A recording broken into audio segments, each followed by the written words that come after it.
भक्त गोरा कुभार।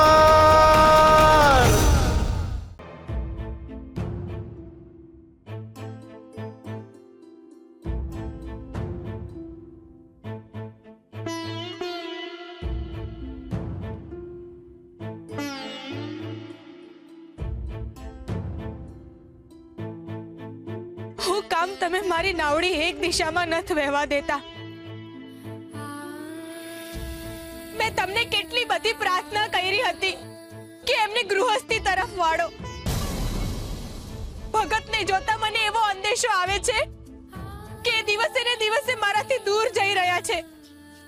હું જેટલી એમની નજીક જવાનો પ્રયત્ન કરું છું એ એટલા જ ભક્તિની નજીક જઈ રહ્યા છે. આવું ને આવું જ રહેશે તો એ મને છોડી દેશે. નાથ, હવે તમે જ ભગતનું ઘર તૂટતા બચાવી શકો છો. ભગતને મારી તરફ વાળો હરી. ભગતને મારી તરફ વાળવા હાટું એવું તે મારે શું કરવું એ મને કયો હરી. હું એમના હાટું કંઈ પણ કરવા તૈયાર છું. હું એવું તે શું કરું કે જેથી એ મારી નજીક આવે, મારો હાથ સાંભળે. હું એવું તે હું કહું કે એ મારા રૂંધાઈ ગયેલા માતૃત્વની ચીસ સાંભળે. હરી, હરી, હું મારા ભગત વિના નહીં જીવી શકું. મને કયો હરી, હું એવું તે હું કરું કે જેથી એ મારા તરફ દોરાય. હરી, મને કયો હરી, મને કયો.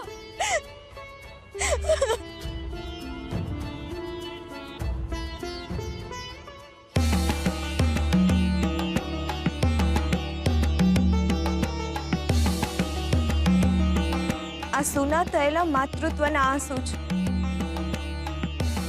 જલ્દી સુકાશે નહીં. ના, તમે જે કરી રહ્યા છો એ નિયતિના વિધાન પ્રમાણે કરી રહ્યા છો. હું જાણું છું ના કે ગોરા સાથે જે કંઈ થઈ રહ્યું છે એના કર્મોનું ફળ છે. પરંતુ ના, તુલસીના નસીબમાં તો બાળક હતું ને, જે ગોરાના લીધે હવે નથી. તમારી ભક્તિની ગોરાની ધૂને તુલસીની મમતાની હત્યા કરી છે. એમાં એ બિચારીનો શું વાંક?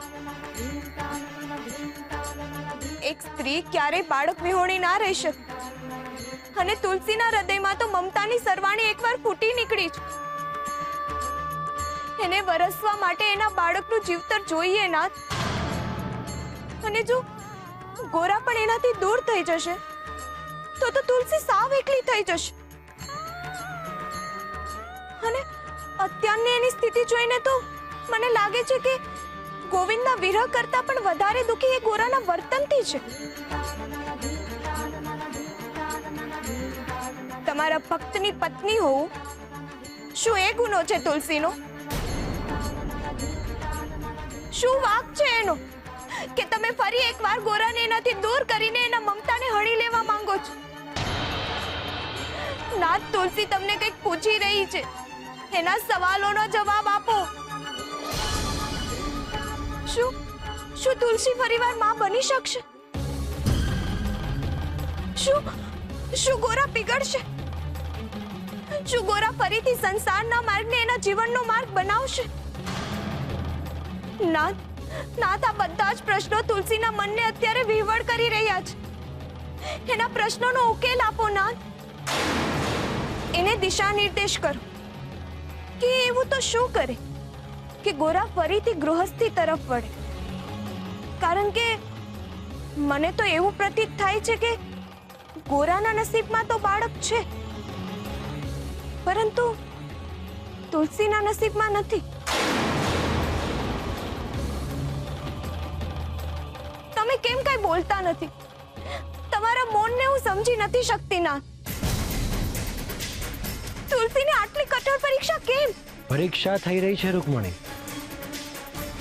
પરંતુ તુલસીની નહીં, ગોરાની ભક્તિની પરીક્ષા થઈ રહી છે. ગોરાની પરીક્ષા? એ કઈ રીતે? તમે જોયું નહીં રૂકમણી? ગોરાને જે દિશામાં જવું છે એનાથી વિપરીત દિશામાં એ જઈ રહ્યો છે.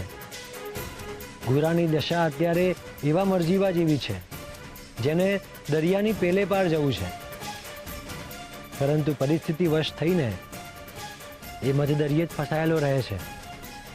પણ નાથ આનાથી શું સિદ્ધ થશે? રૂકમણી, ગોરા અત્યારે બીજાની તકલીફોને માથે લઈને ફરી રહ્યો છે. ગંગાની હોય કે ગિરધરદાસની, એ બંને તકલીફો સામાન્ય નથી. બંને તકલીફોમાં ગોરાએ ખૂબ જ મોટું સાહસ ખેડ્યું છે. બંને પરિસ્થિતિમાં જો કોઈ પણ ગફલત થઈ તો ગોરા મૃત્યુના મુખમાં પહોંચી જશે. પોતાની જાતની ચિંતા કર્યા વિના ગોરા બીજાના કલ્યાણની જે ચિંતા કરે છે એ જ એના વ્યક્તિત્વને વધારે નિખારે છે. ગોરાની સામે આવતી તકલીફોનો એ જે રીતે સામનો કરશે અને જે રીતે એમાંથી બહાર આવશે, એ સંસાર માટે એક ખૂબ જ મોટો સંદેશ પૂરો પાડશે. રૂકમણી, ગોરાનું જીવન આ સંસાર માટે ઉદાહરણ બની રહેશે. રૂકમણી, બાળપણથી પોતાને તકલીફ આપનાર ગિરધરદાસની ચાકરી કરીને ગોરા જ્યારે પરિસ્થિતિને સકારાત્મક બનાવશે ત્યારે જગતને સમજાશે કે જે મનુષ્ય અપકારનો બદલો ઉપકારથી આપે છે, ઈશ્વર હંમેશા એની સાથે હોય છે. જગતને સમજાશે કે મારા સુધી પહોંચવા માટેનું પ્રથમ પગથિયું માનવતા અને કરુણા છે. કોઈના ખભા પર પગ મૂકીને ક્યારેય મારા સુધી નથી પહોંચી શકાતું. મારા સુધી પહોંચવા માટે કોઈના હૃદયમાં જગ્યા બનાવવી પડે છે. બસ, ગોરા મારા માટે માધ્યમ છે સમાજ સુધી આ સંદેશો પહોંચાડવાનું.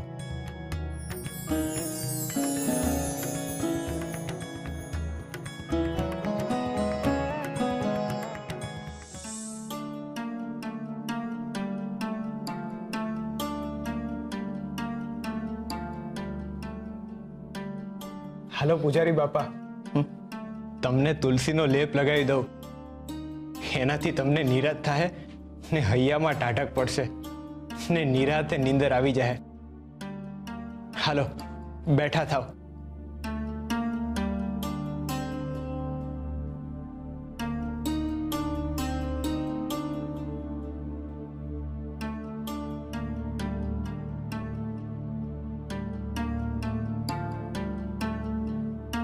અરે બહુ બળે છે પૂજારી બાપા. મને ખબર છે તમને અસહ્ય બળતરા થતી હશે. હું તમારી પીડાને સમજુ છું.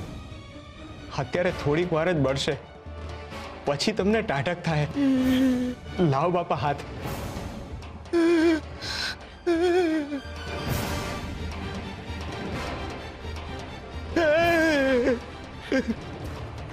બાપા, તમારે હાજા નથી થવું, મંદિરમાં જઈને હરિની આરતી નથી કરવી, તો લાવો લેપ લગાવવા દો.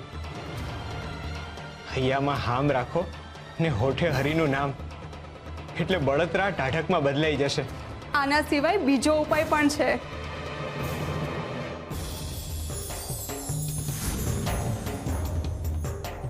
હા, હું કર્યું. તમે અંદર હું કામ આવ્યા? અહીંયા અંદર આવવાની કોઈને પરવાનગી નથી ને હિતાવાય નથી. હું કામ અંદર આવ્યા? આ સવાલ તમારા માટે પણ થાય જ ને.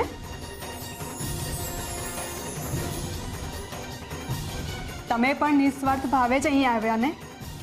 અહીં આવું હિતાવહ નથી અને પરવાનગી નથી, તો એ તો હંધાઈને માટે લાગુ પડે ને. જે હેતુથી તમે અહીં આવ્યા છો એ જ હેતુથી હું પણ અહીં આવી છું.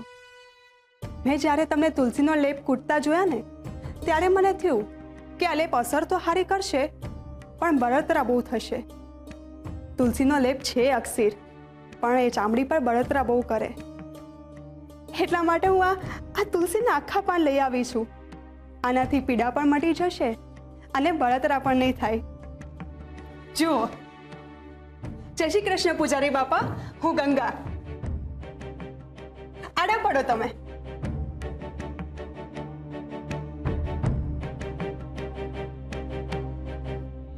મારા બાપાને ચામડીની તકલીફ હતી. એમને જ્યારે બળતરા થતી ને તો અમારા ગામના વૈદ્યે આ ઉપચાર બતાવેલો. ભગત, તમે તો હંધુય જાણતા જ હશો ને.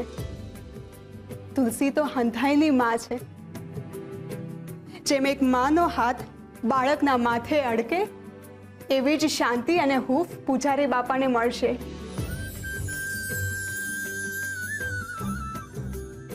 એમના શરીરને તાઢક વળશે અને બળતરા પણ નહીં થાય.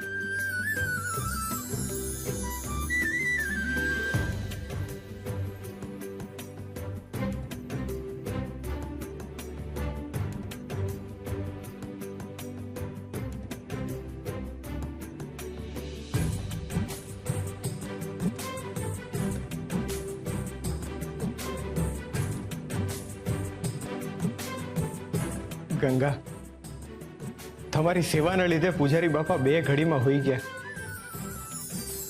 ખરેખર એક સ્ત્રીના હાથમાં જે કાળજી હોવી જોઈએ ને, એ કાળજી તમારા હાથમાં છે. ખરેખર હરિએ તમને કૃપા આપી છે ને એ જ કૃપાના લીધે પૂજારી બાપા અત્યારે હોઈ ગયા. હરે કૃષ્ણ, હરે કૃષ્ણ, હરે કૃષ્ણ, હરે કૃષ્ણ, હરે કૃષ્ણ, હરે કૃષ્ણ, હરે કૃષ્ણ, હરે કૃષ્ણ, હરે કૃષ્ણ, હરે કૃષ્ણ.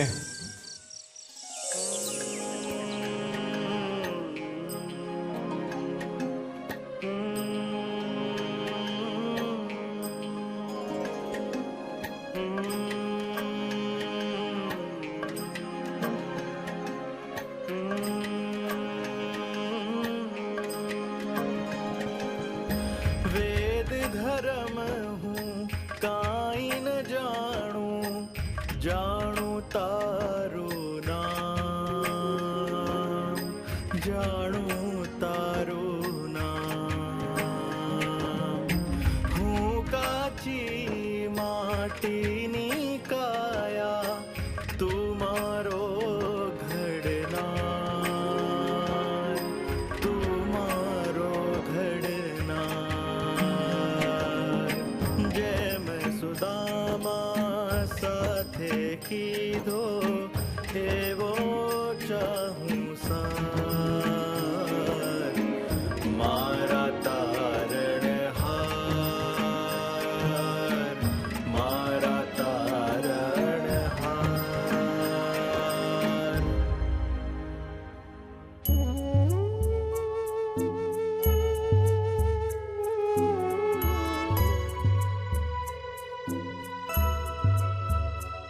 બાપા, રાત નિરાતે વીતી ગઈ ને.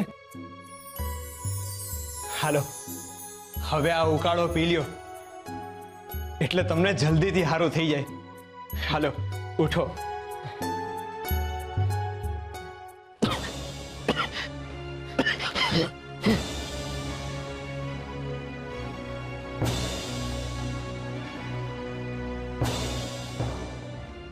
અરે, તમે ઉઠી ગયા?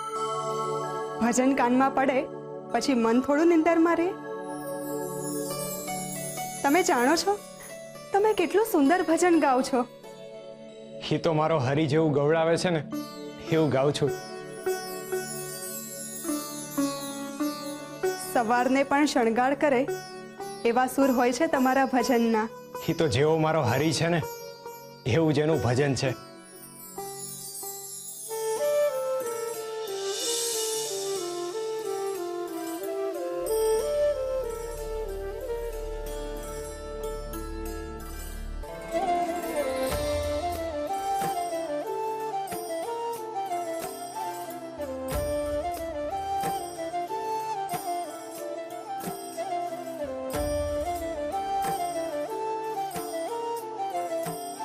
શું થયું ભગત? નહીં નહીં, કાંઈ નહીં. આ તો આ સુંદર સવાર જોઈને મારા ભાઈબંધની યાદ આવી ગઈ.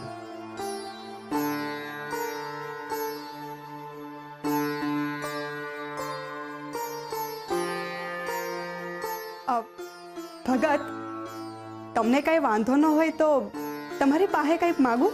અરે, માગવું હોય તો હરી પાસેથી મંગાય.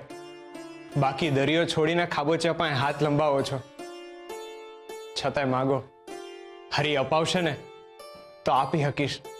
તમારા ભજન સાંભળું છું ને મારી આત્માને ટાઢક વળે છે. આવા ભજન મારે પણ ગાવા છે, મને શીખવાડશો? અરે આ તો કઈ પૂછવાની વસ્તુ છે? ભજન તો હરીને બહુ ગમે ને, એકથી ભલા બે. હું એકલો ગાઉં એના કરતા આપણે બે ભેગા ગાય ને તો હરી વધારે ખુશ થાય. હેને ભાઈબંધ? આ હું ભગત, તમે હરીને ભાઈબંધ કહો છો? ભાઈબંધને ભાઈબંધ ના કહું તો હું કહું? લ્યો પૂજારી બાપા, ભાઈબંધને યાદ કરો ને આ ઉકાળો પી જાઓ ને બોલો હરે કૃષ્ણ હરે કૃષ્ણ. હરે કૃષ્ણ હરે કૃષ્ણ.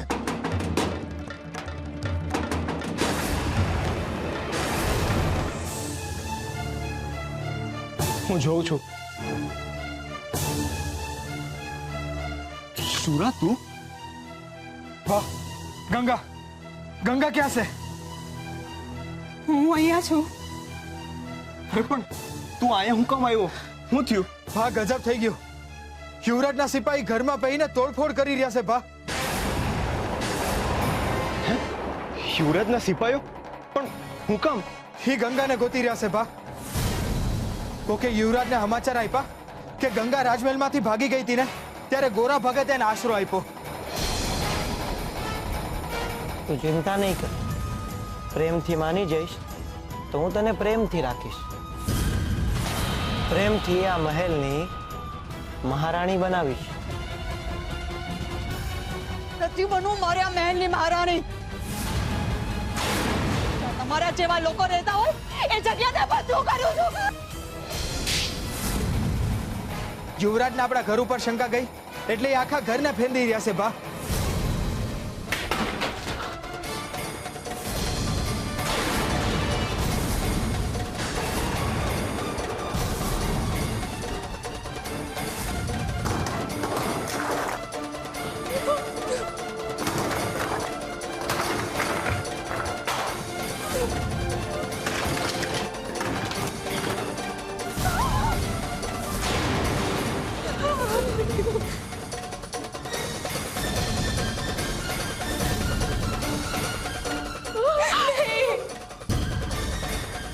ક્યાં છે અને ક્યાં સંતાઈ છે? ક્યાં સંતાડી છે છોકરીને? આવું નહીં કરો, આવું નહીં કરો મારી સાથે. અહીંયા કોઈ ના થયું ભાઈ, અમે ગરીબ કુંભાર છીએ, અમારું આટલું નુકસાન નહીં કરો. અહીંયા કોઈ ના થયું, દયા કરો.